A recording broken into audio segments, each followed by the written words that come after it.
एक छोटे से गांव में 3 दोस्त रहते थे, रामू, लखन और बसंत। तीनों की दोस्ती गांव में मिसाल थी। वे हमेशा एक दूसरे के साथ रहते, मेहनत मजदूरी करते और अपनी गरीबी में भी खुश रहते। हर सुबह वे अलग अलग दिशाओं में काम की तलाश में निकल जाते और शाम को एक साथ बैठकर दिन भर की कमाई बांट लेते। गांव वाले उनकी दोस्ती की मिसाल देते और कहते, जैसे रामू, लखन और बसंत की दोस्ती है, वैसी ही दोस्ती हर किसी को नसीब हो। एक दिन गांव में एक अजनबी व्यक्ति आया। वह धनी दिखने वाला एक व्यापारी था। उसने गांव वालों से पूछा, क्या आप लोगों ने रामू, लखन और बसंत के बारे में सुना है? मैं उनसे मिलना चाहता हूँ। गांव वालों ने उसे तीनों दोस्तों का पता बताया। व्यापारी उनके पास पहुंचा और बोला, मेरा नाम राजा सिंह है, मैं हीरों का व्यापारी हूँ। मैं तुम तीनों की दोस्ती के बारे में सुनकर यहाँ आया हूँ। राजा सिंह की बातें सुनकर बसंत ने उत्सुकता से पूछा, आप हमारे बारे में कैसे जानते हैं? हमने आपको पहले कभी नहीं देखा। राजा सिंह मुस्कुराए और बोले, तुमने सही कहा, मैं इस गांव में पहली बार आया हूं, लेकिन जैसे ही मैंने तुम तीनों की दोस्ती के बारे में सुना, मैं तुमसे मिलने आ गया। तुम लोग मेहनती और ईमानदार हो। अगर तुम्हारे पास दौलत हो तो तुम अपनी मेहनत से बहुत कुछ हासिल कर सकते हो। इसलिए मैंने सोचा कि क्यों ना तुम्हें एक राज बताऊं जो मेरे सीने में दफन है। इस राज की बदौलत मैंने कभी धन की कमी नहीं देखी। राजा सिंह की बातें सुनकर तीनों दोस्तों का दिल तेजी से धड़कने लगा। उनके मन में तरह तरह के विचार आने लगे। रामू ने पूछा, यह कौन सा राज है? क्या आप हमारी मदद करना चाहते हैं? राजा सिंह ने गंभीर होकर कहा, यह बात 10 साल पहले की है। मैं भी तुम्हारी तरह गरीब था। मेरे पिता वैद्य थे, लेकिन उनकी कमाई से मुश्किल से गुजारा होता था। एक दिन मेरी माँ को एक भयंकर बीमारी हो गई। पिताजी ने कहा कि उनका इलाज सिर्फ एक दुर्लभ जड़ी बूटी से हो सकता है, जो पहाड़ों और जंगलों में मिलती है। मैंने वह बूटी ढूंढने का फैसला किया, लेकिन वह नहीं मिली। 2 महीने बाद जब मैं घर लौटा तो पता चला कि मेरे माता पिता दोनों की मृत्यु हो चुकी है। राजा सिंह की आंखों में आंसू आ गए। उन्होंने आगे कहा, उस दिन मैंने ठान लिया कि मैं उस बूटी को जरूर ढूंढूंगा। मैं फिर से जंगलों और पहाड़ों में निकल पड़ा। जब मैं एक घाटी में पहुंचा तो मेरी आंखों के सामने एक अद्भुत नजारा था। वहां जहां तक नजर जाती, हीरे और मोती बिखरे पड़े थे। मैंने उस खजाने का एक बड़ा हिस्सा निकालकर सुरक्षित जगह पर छिपा दिया। आज भी जब मुझे धन की जरूरत होती है तो मैं वहां जाकर हीरे निकाल लाता हूँ। अगर तुम चाहो तो मैं तुम्हें उस जगह का पता बता सकता हूँ। लखन ने उत्सुकता से पूछा, हुजूर, क्या आप सच कह रहे हैं? ये सब किसी सपने जैसा लगता है। राजा सिंह मुस्कुराए और बोले, यकीन तो तुम्हें तब होगा जब तुम खुद वहां जाकर देखोगे, लेकिन एक शर्त है, तुम इस राज को किसी और को नहीं बताओगे। अगर तुमने ऐसा किया तो इसकी भारी कीमत चुकानी पड़ेगी। तीनों दोस्तों ने एक साथ कहा, हमें आपकी शर्त मंजूर है। राजा सिंह ने उन्हें उस जगह का पता बताया और कुछ रुपए देते हुए कहा, यह पैसे सफर में काम आएंगे। मुझे विश्वास है कि तुम मेरी बातों को गंभीरता से लोगे। इतना कहकर राजा सिंह चले गए। सेठ राजा सिंह के जाने के बाद तीनों दोस्त आपस में बातचीत करने लगे। रामू ने संदेह जताते हुए कहा, क्या सच में ऐसी कोई जगह हो सकती है? कहीं सेठ ने हमें बेवकूफ तो नहीं बनाया? बसंत ने जवाब दिया, मुझे तो सेठ की बातों में कोई छल कपट नहीं लगा। हमें एक बार वहां जरूर जाना चाहिए। तीनों दोस्त उस जगह पर जाने के लिए तैयार हो गए। उन्होंने अपना कुछ सामान इकट्ठा किया और सफर पर निकल पड़े।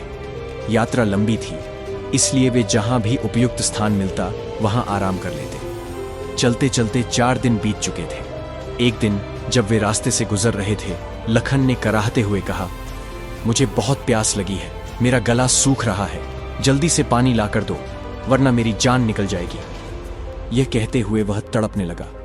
लखन की हालत देखकर रामू चिंतित हो गया और बोला, बसंत, जल्दी से कहीं से पानी खोज कर लाओ।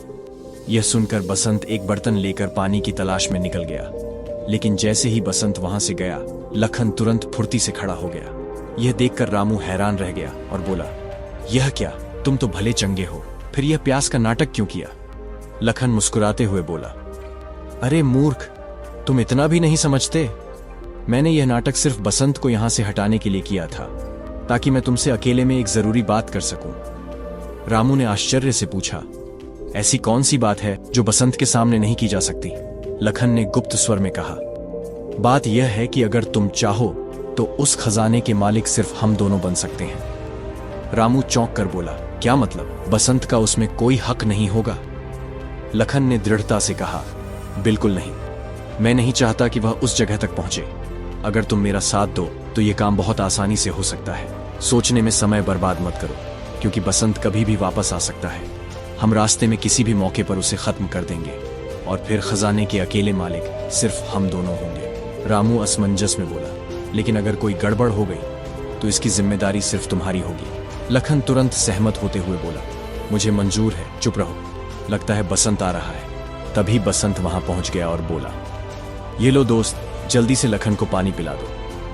लखन ने पानी पीते ही नाटक करते हुए ऐसा दिखाया जैसे उसकी जान में जान आ गई हो।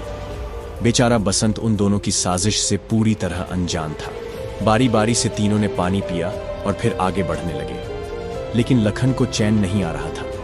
वह रास्ते भर बसंत से छुटकारा पाने की योजनाएं बनाता रहा। इसी उधेड़बुन में एक और दिन बीत गया।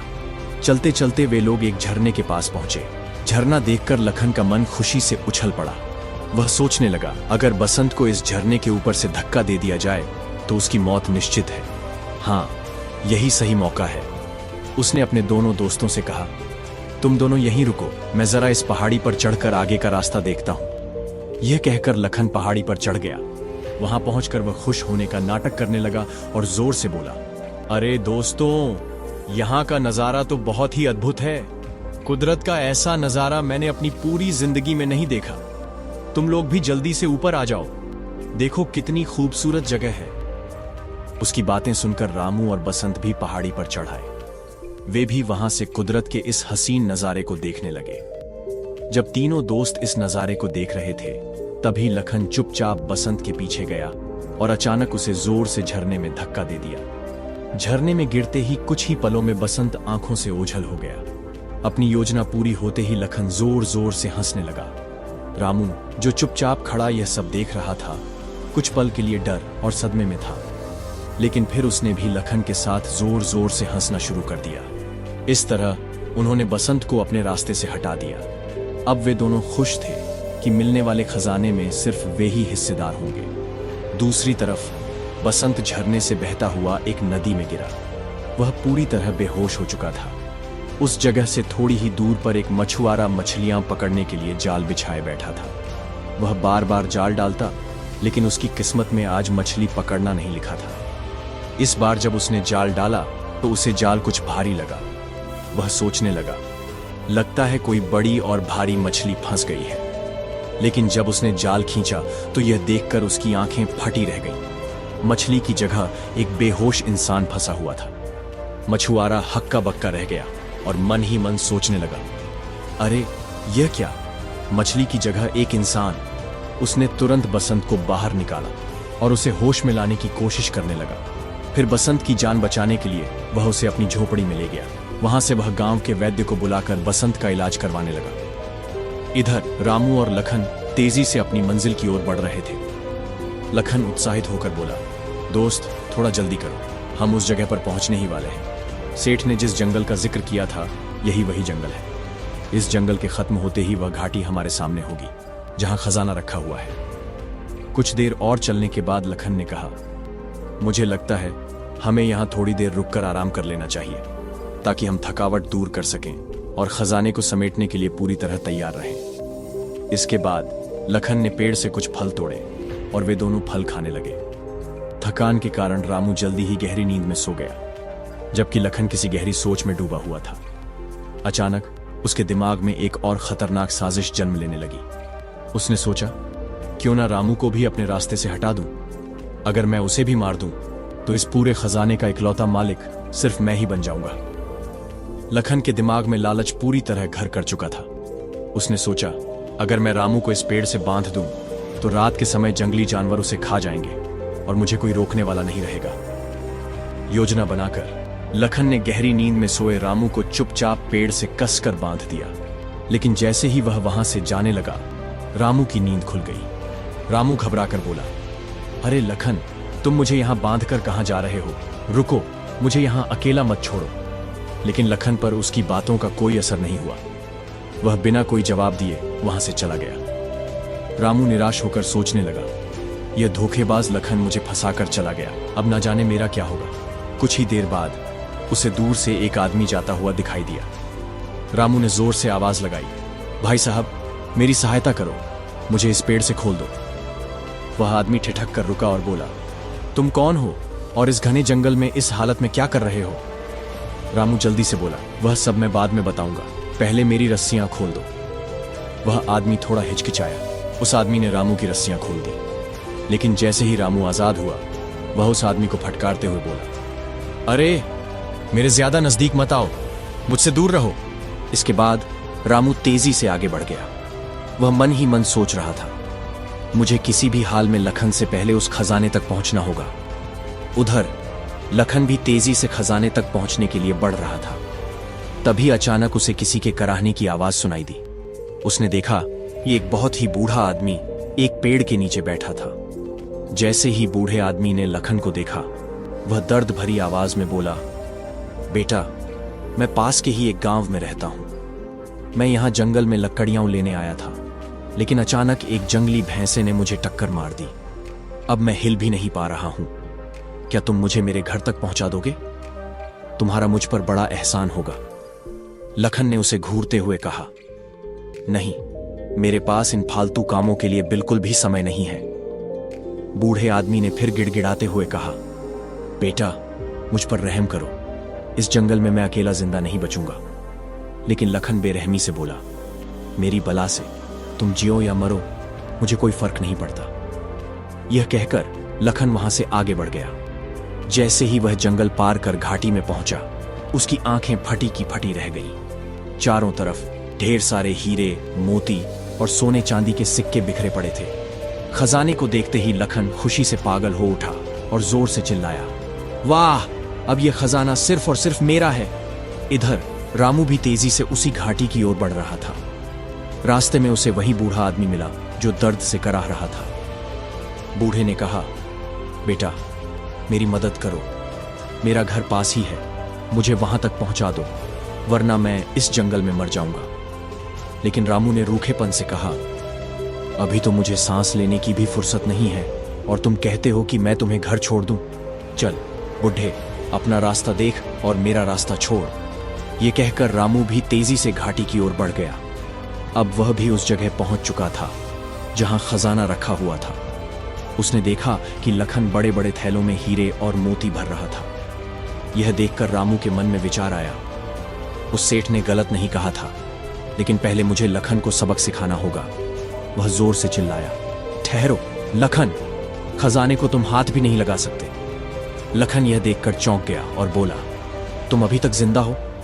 रामू ने क्रोधित होकर जवाब दिया, तूने तो मुझे मारने के लिए कोई कसर नहीं छोड़ी थी, लेकिन अब मैं तुझे जिंदा नहीं छोड़ूंगा। इसके बाद दोनों दोस्त एक दूसरे की जान के दुश्मन बन गए। दोनों के बीच भयंकर लड़ाई शुरू हो गई। तभी अचानक वहां कुछ नकाबपोश लोग आ गए। इससे पहले कि लखन और रामू कुछ समझ पाते, उन नकाबपोश लोगों ने उन्हें पकड़ लिया और रस्सियों से जकड़ दिया। इसके बाद वे दोनों को अपने साथ ले गए। दूसरी तरफ बसंत मछुआरे के घर में बेहोश पड़ा था। वैद्य के उपचार के कारण 2 दिन बाद उसे होश आ गया। बसंत ने मछुआरे का धन्यवाद करते हुए कहा, दोस्त, तुमने मेरी जान बचाई, इसके लिए मैं सारी जिंदगी तुम्हारा एहसानमंद रहूंगा। लेकिन अब मुझे अपने आगे के सफर पर निकलना होगा। मछुआरे से विदा लेकर बसंत भी घाटी की ओर चल दिया। जब बसंत जंगल में पहुंचा तो अचानक उसे एक दर्द भरी आवाज सुनाई दी। वह रुककर सोचने लगा, यह आवाज किसकी हो सकती है? लगता है कोई मुसीबत में है। उसकी नजर एक आदमी पर पड़ी जो कुष्ठ रोग से पीड़ित था। बसंत ने उससे पूछा, अरे भाई, तुम्हें क्या तकलीफ है? वह आदमी दर्द भरी आवाज में बोला, भाई, मुझसे दूर रहो, मुझे छूना मत, वरना यह भयानक रोग तुम्हें भी लग सकता है। लेकिन बसंत ने सहानुभूति दिखाते हुए कहा, भाई, इंसानियत के नाते मैं ऐसा नहीं कर सकता। ठहरो, मैं तुम्हारे घावों को साफ करके पट्टी बांध देता हूं ताकि तुम्हें थोड़ी राहत मिले। कुष्ठ रोगी भावुक होकर बोला, आज तक मुझसे किसी ने इतनी अच्छी तरह से बात नहीं की। तुम बहुत दयालु हो बेटा, भगवान तुम्हारा भला करे। बसंत ने उसके घावों पर पट्टी बांधी और फिर कहा, बाबा, मुझे कुछ जरूरी काम से आगे जाना है, लेकिन आपकी यह हालत देखकर मेरा मन नहीं मान रहा। अब आप ही बताइए, मैं क्या करूं? बूढ़े ने मुस्कुराते हुए कहा, बेटा, मैं बिल्कुल ठीक हूं। तुम जिस भी काम के लिए जा रहे हो, पहले वह काम पूरा करो। बसंत ने बूढ़े का आशीर्वाद लिया और अपने सफर पर आगे बढ़ गया। अभी बसंत कुछ ही दूर पहुंचा था कि उसने देखा कि एक पेड़ के नीचे एक और बूढ़ा आदमी बैठा हुआ था। बसंत ने पूछा, बाबा, आप यहां अकेले क्या कर रहे हैं? बूढ़े ने दर्द भरी आवाज में कहा, बेटा, मैं पास के ही गांव में रहता हूं, लेकिन एक जंगली भैंसे ने मुझे टक्कर मार दी। अब मैं चल नहीं पा रहा हूं। क्या तुम मुझे मेरे गांव तक पहुंचा सकते हो? बसंत ने सहानुभूति दिखाते हुए कहा, हाँ बाबा, बिल्कुल, मैं आपकी सहायता करूंगा। बताइए, आपका गांव किस दिशा में है? यह कहकर बसंत ने बूढ़े का हाथ पकड़ा और उसके साथ चल दिया। वे दोनों जंगल से बाहर निकले और उस घाटी में पहुंच गए जहां ढेर सारा खजाना बिखरा पड़ा था। बिखरे हुए हीरे मोती देखकर बसंत हैरान रह गया और बोला, बाबा, क्या आप इस खजाने के बारे में पहले से जानते थे? बूढ़े ने हल्की मुस्कान के साथ जवाब दिया, हाँ नौजवान, मैं इस खजाने के बारे में पहले से ही जानता था, क्योंकि यह खजाना मैंने ही यहां छुपा कर रखा था। बसंत चौंक गया और बोला, क्या बाबा, आपने यह खजाना यहां छुपाया था? मैं कुछ समझ नहीं पा रहा हूं। आखिर आप क्या कहना चाहते हैं? तब बूढ़े बाबा ने गंभीर स्वर में कहा, बेटा, मैं असल में कोई साधारण बूढ़ा नहीं हूं। मैं पालनपुर राज्य का राजा वीर सिंह हूं। यह कहते हुए बूढ़े ने अपनी नकली दाढ़ी और वृद्ध वेश को त्याग दिया। अब बसंत के सामने कोई और नहीं बल्कि स्वयं राजा वीर सिंह खड़ा था। राजा वीर सिंह को अपने असली रूप में देखकर बसंत चौंक गया और बोला, आप राजा वीर सिंह? लेकिन यह सब क्या माजरा है? राजा ने मुस्कुराते हुए कहा, बसंत, यह सब मेरा ही रचा हुआ नाटक था। दरअसल मेरा कोई पुत्र नहीं है, अतः मैं एक उत्तराधिकारी की तलाश में निकला हूं जो मेरे बाद इस राज्य की देखभाल कर सके। मैं उसे तलाश कर रहा था जो पूरी ईमानदारी और मेहनत से राज्य का ध्यान रख सके, लेकिन आज तक मुझे ऐसा कोई व्यक्ति नहीं मिला था। मैं हमेशा से ऐसे व्यक्ति की खोज में था जिसमें न केवल ईमानदारी और मेहनत हो बल्कि दया की भावना भी हो। राजा ने आगे बताया, एक दिन मेरा काफिला तुम्हारे गांव के पास से गुजरा, जहां मैंने सुना कि वहां 3 दोस्त रहते हैं जो बहुत ही ईमानदार और सच्चे माने जाते हैं। मुझे लगा कि शायद मेरी खोज वहीं पूरी हो सकती है, इसलिए मैंने एक व्यापारी का भेष धारण किया और तुम तीनों से मिलने तुम्हारे गांव आ गया। व्यापारी के रूप में मैंने ही तुम तीनों को इस जगह के बारे में बताया और तुम्हें खजाने की जानकारी दी। यह खजाना भी मैंने ही यहाँ रखवाया था और इसकी सुरक्षा के लिए मैंने अपने सैनिकों को जंगल में छिपाकर तैनात कर दिया था। मेरा आदेश था कि तुम तीनों के अलावा कोई भी इस खजाने को हाथ न लगा सके। राजा ने आगे कहा, लेकिन जब तुम्हारे दोनों दोस्त यहाँ पहुंचे तो लालच ने उनकी आंखों पर पर्दा डाल दिया। वे दोनों एक दूसरे के खून के प्यासे हो गए और एक दूसरे को मारने पर उतारू हो गए। इससे पहले कि वे एक दूसरे की जान ले लेते, मेरे सैनिकों ने उन्हें गिरफ्तार कर लिया। वे दोनों अब मेरी कैद में हैं। राजा ने आगे बताया, मैं और मेरे कुछ खास आदमी अलग अलग रूपों में तुम्हारे सामने आते रहे। कभी एक व्यापारी के रूप में, कभी एक बूढ़े बाबा के रूप में, तो कभी एक लाचार कुष्ठ रोगी के रूप में। मैं यह देखना चाहता था कि तुम तीनों में से कौन सबसे दयालु और ईमानदार है। आखिरकार केवल तुम ही मेरी इस परीक्षा में खरे उतरे। तुमने न किसी को धोखा दिया और न ही लालच में पड़े, बल्कि जहां भी जरूरत पड़ी तुमने दूसरों की सहायता की। इसलिए बसंत, आज से मैं तुम्हें अपना उत्तराधिकारी नियुक्त करता हूं। अब से मेरे राज्य की पूरी जिम्मेदारी तुम्हारी होगी। यह सुनकर बसंत हैरान भी था और खुश भी। उसने राजा से कहा, महाराज, मुझे आपका यह प्रस्ताव स्वीकार है, लेकिन मेरे वे दोनों दोस्त कहाँ हैं? मैं आपसे प्रार्थना करता हूं कि आप उन्हें माफ कर दें और रिहा कर दें। राजा ने बसंत की विनम्रता और दोस्ती की भावना को देखकर कहा, ठीक है बसंत, जैसा तुम चाहते हो वैसा ही होगा। इसके बाद राजा ने रामू और लखन को रिहा कर दिया। वे दोनों शर्मिंदा थे कि उन्होंने बसंत जैसे सच्चे दोस्त को धोखा दिया था। दूसरी तरफ बसंत राजा के साथ महल में चला गया और अब वह राजा का उत्तराधिकारी बन चुका था। उसकी ईमानदारी, मेहनत और दयालुता ने उसे एक नई पहचान दिलाई। अब वह आरामदायक और सम्मानजनक जीवन जी रहा था, जबकि उसके दोनों दोस्त अपने के पर पछता रहे थे।